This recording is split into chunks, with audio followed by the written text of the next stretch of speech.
DCB മീഡിയയുടെ പുതിയൊരു വീഡിയോയിലേക്ക് സ്വാഗതം. ജൂലൈ 1 മുതൽ നമ്മുടെ രാജ്യത്തും സംസ്ഥാനത്തും ഉൾപ്പെടെ വിവിധ മാറ്റങ്ങളാണ് എത്തുന്നത്. നമ്മുടെ ദൈനംദിന ജീവിതത്തെ ഉൾപ്പെടെ ബാധിക്കുന്ന നിരവധി മാറ്റങ്ങൾ ജൂലൈ 1 മുതൽ എത്തുകയാണ്. സർക്കാർ ആനുകൂല്യങ്ങളൊക്കെ കൈപ്പറ്റുന്ന എല്ലാ ഗുണഭോക്താക്കളും അതോടൊപ്പം LPG ഗ്യാസ് സിലിണ്ടർ ബുക്കിംഗ് നടത്തുന്നവരൊക്കെ അറിഞ്ഞിരിക്കേണ്ട ഈ മാറ്റങ്ങളുടെ വിശദ വിവരങ്ങളിലേക്ക് കടക്കുന്നതിന് മുൻപായി ചാനൽ ആദ്യമായി കാണുന്നവർ സബ്സ്ക്രൈബ് ചെയ്യുക, വീഡിയോ ഇഷ്ടമായാൽ ലൈക്ക് ചെയ്യുക, ഫേസ്ബുക്കിൽ കാണുന്നവർ പേജ് ഫോളോ കൂടി ചെയ്യുക. ആദ്യത്തേത് ജൂലൈ 1 മുതൽ പുതിയ ദേശീയ സെൻസസിന്റെ ആദ്യഘട്ട നടപടികൾ ആരംഭിക്കുകയാണ്.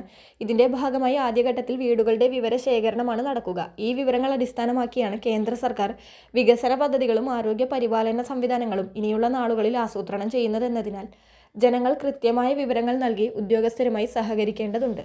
ഡിജിറ്റൽ സാങ്കേതിക വിദ്യയുടെ സഹായത്തോടെയാണ് ഇത്തവണത്തെ സെൻസസ് നടപടികൾ ഭൂരിഭാഗവും പൂർത്തിയാക്കുന്നതെന്നതിനാൽ വിവരശേഖരണം കൂടുതൽ വേഗതയേറിയതും കൃത്യതയുള്ളതുമായിരിക്കും. മൊബൈൽ ആപ്പുകളും പ്രത്യേക പോർട്ടലുകളും വഴി രേഖപ്പെടുത്തുന്ന ഈ വിവരങ്ങൾ ഭാവിയിൽ രാജ്യത്തിന്റെ കൃത്യമായ ജനസംഖ്യാ നിരക്കും പ്രാദേശിക ആവശ്യങ്ങളും വിലയിരുത്താൻ കേന്ദ്ര സർക്കാരിനെ സഹായിക്കും.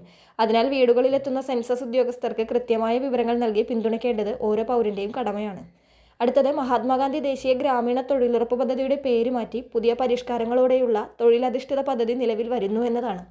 Viksit Bharat guarantee for Rozgar and Ajeevika mission Gramin അഥവാ VBG റാംജി എന്ന ചുരുക്കപ്പേരിലാണ് ഇതറിയപ്പെടുക. മുൻപത്തെ അപേക്ഷിച്ച് ഉയർന്ന വേതനവും കൂടുതൽ തൊഴിൽ ദിനങ്ങളും ഈ പദ്ധതി ഉറപ്പു നൽകുന്നുണ്ട്. താൽപ്പര്യമുള്ള തൊഴിലാളികൾക്ക് പഞ്ചായത്തിൽ രജിസ്റ്റർ ചെയ്ത് ഇതിന്റെ ഭാഗമാകാം. ഈ പുതിയ പരിഷ്കാരത്തിലൂടെ തൊഴിലാളികൾക്ക് വർഷത്തിൽ 125 ദിവസത്തെ തൊഴിൽ ഉറപ്പു നൽകുന്ന പ്രത്യേക റോസ്ഗാർ ഗ്യാരണ്ടി കാർഡ് വിതരണം ചെയ്യുന്നതാണ്. പദ്ധതി പ്രകാരം ജോലി ചെയ്യുന്ന തൊഴിലാളികളുടെ ആനുകൂല്യങ്ങളും ശമ്പളവും പൂർണ്ണമായും സുതാര്യത ഉറപ്പുവരുത്തുന്നതിനായി ആധാറുമായി ലിങ്ക് ചെയ്ത് സീഡിംഗ് പൂർത്തിയാക്കിയ ബാങ്ക് അക്കൗണ്ടുകൾ വഴിയായിരിക്കും നേരിട്ട് ലഭ്യമാകുക. ഗ്രാമീണ മേഖലയിലെ ജനങ്ങളുടെ ഉപജീവന മാർഗം മെച്ചപ്പെടുത്തുന്നതിനൊപ്പം ഡിജിറ്റൽ പേയ്മെന്റ് സംവിധാനം കൂടുതൽ ശക്തമാക്കാനും ഈ നവീകരണം ലക്ഷ്യമിടുന്നുണ്ട്. അടുത്തത് പാചകവാതക വിതരണവുമായി ബന്ധപ്പെട്ട് പല മാറ്റങ്ങളും ജൂലൈ 1 മുതൽ വരും. പശ്ചിമേഷ്യയിൽ യുദ്ധം അവസാനിച്ച സാഹചര്യത്തിൽ വാണിജ്യ ഗാർഹിക ഗ്യാസ് സിലിണ്ടർ വിലകളിൽ ജൂലൈ 1 മുതൽ കുറവ് വരുമെന്ന് സൂചനകൾ വരുന്നുണ്ട്. എല്ലാ മാസവും 1-ാം തീയതി എണ്ണ വിതരണ കമ്പനികൾ ഗ്യാസ് സിലിണ്ടർ വില പുനഃപരിശോധിക്കാറുണ്ട്. നിലവിൽ ഗ്യാസ് സിലിണ്ടർ ബുക്ക് ചെയ്യുന്നതിന് 25 മുതൽ 45 ദിവസം വരെ എന്ന സമയപരിധിയിലും ഇളവുകൾ വന്നേക്കും. എങ്കിലും ഗ്യാസ് സിലിണ്ടറിന്റെ ദുരുപയോഗം തടയുന്നതിന്റെ ഭാഗമായി കൊണ്ടുവന്ന മറ്റ് നടപടികൾ തുടരുമെന്നാണ് അറിയുന്നത്. നിർബന്ധിത EKYC മസ്റ്ററിംഗ് പൂർത്തിയാക്കാത്ത ഉപഭോക്താക്കൾക്ക് പുതിയ റീഫിൽ സിലിണ്ടറുകൾ ലഭിക്കുന്നതിൽ തടസ്സമുണ്ടാകും. പ്രത്യേകിച്ച് പ്രധാനമന്ത്രി ഉജ്ജ്വല യോജന പദ്ധതിക്ക് കീഴിൽ വരുന്ന ഉപഭോക്താക്കൾ മസ്റ്ററിംഗ് ചെയ്തില്ലെങ്കിൽ അവർക്ക് ലഭിച്ചുകൊണ്ടിരിക്കുന്ന സബ്സിഡി ആനുകൂല്യങ്ങൾ പൂർണ്ണമായി നിർത്തലാക്കപ്പെടും. അതിനാൽ ഗ്യാസ് കണക്ഷൻ ആരുടെ പേരിലാണോ ഉള്ളത് അവർ നേരിട്ട് ബയോമെട്രിക് വിവരങ്ങൾ രേഖപ്പെടുത്തി മസ്റ്ററിംഗ് പ്രക്രിയ ഇതുവരെ ചെയ്യാത്തവർ പൂർത്തിയാക്കേണ്ടതുണ്ട്.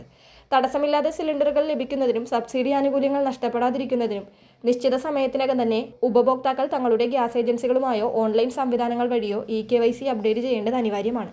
അതോടൊപ്പം ഗാർഹിക ആവശ്യങ്ങൾക്കായി പൈപ്പ്ഡ് നാച്ചുറൽ ഗ്യാസ് ലൈൻ സൗകര്യമുള്ള പ്രദേശങ്ങളിൽ താമസിക്കുന്ന ഉപഭോക്താക്കൾ പഴയ LPG കണക്ഷനുകൾ ഉപേക്ഷിക്കണമെന്ന നിർദ്ദേശമുണ്ട്. ഇതിനായുള്ള സമയപരിധി അവസാനിക്കുന്നതോടെ ഇത്തരം ഉപഭോക്താക്കൾ PNG കണക്ഷനുകളിലേക്ക് മാറേണ്ടതാണ്. അല്ലാത്തപക്ഷം അവരുടെ പരമ്പരാഗത ഗ്യാസ് സിലിണ്ടറുകളുടെ വിതരണം തടസ്സപ്പെടാൻ സാധ്യതയുണ്ട്. PNG ലഭ്യമായിട്ടുള്ള ഉപഭോക്താക്കൾ പുതിയ കണക്ഷനായി എത്രയും വേഗം അപേക്ഷകൾ സമർപ്പിക്കേണ്ടതാണ്. അടുത്ത അറിയിപ്പ് PM കിസാൻ സമ്മാൻ നിധി വഴിയുള്ള വാർഷിക ധനസഹായം തടസ്സമില്ലാതെ ലഭിക്കുന്നതിന് ഗുണഭോക്താക്കൾ EKYC സ്റ്റാറ്റസ് പരിശോധിക്കേണ്ടതുണ്ട്. ചില ഉപഭോക്താക്കളുടെ വിവരങ്ങൾ വീണ്ടും പുതുക്കേണ്ടതായി വരുന്നുണ്ടെന്നാണ് കേന്ദ്ര നിർദ്ദേശം വ്യക്തമാക്കുന്നത്. അക്ഷയ കേന്ദ്രങ്ങൾ വഴിയോ മൊബൈൽ ആപ്ലിക്കേഷൻ വഴിയോ സ്റ്റാറ്റസ് പരിശോധിച്ച് ആവശ്യമെങ്കിൽ മാത്രം ഗുണഭോക്താക്കൾ വിവരങ്ങൾ കൃത്യമായി പുതുക്കേണ്ടതാണ്. നിലവിൽ EKYC പരിശോധിക്കുമ്പോൾ ഡൺ എന്ന് കാണിക്കുന്നവർക്ക് മറ്റ് നടപടികളുടെ ആവശ്യമില്ല. എന്നാൽ സാങ്കേതിക കാരണങ്ങളാൽ സ്റ്റാറ്റസ് അപൂർണമായിട്ടുള്ള കർഷകർ കൃത്യസമയത്ത് വിവരങ്ങൾ പുതുക്കാതിരുന്നാൽ അടുത്ത ഇൻസ്റ്റാൾമെന്റ് തുക അക്കൗണ്ടിൽ എത്തില്ലെന്ന കാര്യം ശ്രദ്ധിക്കുക. അതോടൊപ്പം റേഷൻ വിതരണത്തിലും മാറ്റങ്ങൾ വരികയാണ്. സംസ്ഥാനത്തെ റേഷൻ വിതരണത്തിലും ജൂലൈ മാസം മുതൽ പ്രധാനപ്പെട്ട മാറ്റങ്ങൾ ഉണ്ടാകും. മുൻഗണനേതര APL നീല വിഭാഗത്തിൽപ്പെടുന്ന കാർഡ് ഉടമകൾക്കായി ഗോതമ്പ് വിതരണം പുനരാരംഭിക്കാൻ സംസ്ഥാന സർക്കാർ തീരുമാനിച്ചിട്ടുണ്ട്. മുൻപ് നിർത്തലാക്കിയിരുന്ന ഈ ഗോതമ്പ് വിതരണം പുനരാരംഭിക്കുന്നതിലൂടെ വിപണിയിലെ വിലക്കയറ്റത്തിന് ഒരു പരിധിവരെ തടയിടാൻ സാധിക്കും. ജൂലൈ മാസം മുതൽ റേഷൻ കടകൾ വഴി ഈ ആനുകൂല്യം ലഭ്യമായി തുടങ്ങുന്നതിനാൽ APL നീല കാർഡ് ഉടമകൾക്ക് 3 കിലോ ഗോതമ്പ് ലഭിക്കുമെന്നാണ് ഭക്ഷ്യവകുപ്പ് മന്ത്രിയുടെ ഭാഗത്തു നിന്നും അറിയിപ്പുകൾ വരുന്നത്. അതോടൊപ്പം ഏറ്റവും ദരിദ്രരായ കുടുംബങ്ങൾക്ക് വേണ്ടിയുള്ള അന്ത്യോദയ അന്നയോജന മഞ്ഞ റേഷൻ കാർഡുമായി ബന്ധപ്പെട്ട് സുപ്രധാനമായ മാറ്റത്തിനൊരുങ്ങുകയാണ് കേന്ദ്ര സർക്കാർ. ഇതിനായി 2013 ഭക്ഷ്യഭദ്രതാ നിയമം ഭേദഗതി ചെയ്യും. നിലവിൽ ഓരോ അന്ത്യോദയ കുടുംബത്തിനും അംഗങ്ങളുടെ എണ്ണം പരിഗണിക്കാതെ പ്രതിമാസം 35 കിലോ ഭക്ഷ്യധാന്യം നൽകുന്ന രീതി മാറും. പകരം ഓരോ അംഗത്തിനും 7 കിലോഗ്രാം വീതം നൽകും. എന്നാൽ ഒരു കുടുംബത്തിന് ലഭിക്കാവുന്ന പരമാവധി ഭക്ഷ്യധാന്യം 35 കിലോ തന്നെയായി തുടരും. 5 അംഗങ്ങളിൽ താഴെയുള്ള കുടുംബങ്ങൾക്ക് ഇതുവഴി ഭക്ഷ്യവിഹിതം കുറയും. 2 പേരുള്ള ഒരു കുടുംബത്തിന് നിലവിലെ 35 കിലോയിൽ നിന്ന് 14 കിലോയായി കുറയും. അടുത്തത് പെൻഷൻ സംബന്ധിച്ച മാറ്റമാണ്. വിധവ, അവിവാഹിത പെൻഷൻ എന്നിവ കൈപ്പറ്റുന്ന ഗുണഭോക്താക്കൾ പുനർവിവാഹം ചെയ്തിട്ടില്ലെന്ന് തെളിയിക്കുന്ന നോൺ റീമാരേജ് സർട്ടിഫിക്കറ്റ് സമർപ്പിക്കേണ്ട അവസാന തീയതി അവസാനിക്കുകയാണ്. നിർദ്ദിഷ്ട സമയത്തിനകം ഈ രേഖകൾ ഓഫീസുകളിൽ ഹാജരാക്കാത്തവരുടെ പെൻഷൻ അക്കൗണ്ടുകൾ താൽക്കാലികമായി സസ്പെൻഡ് ചെയ്യപ്പെടും.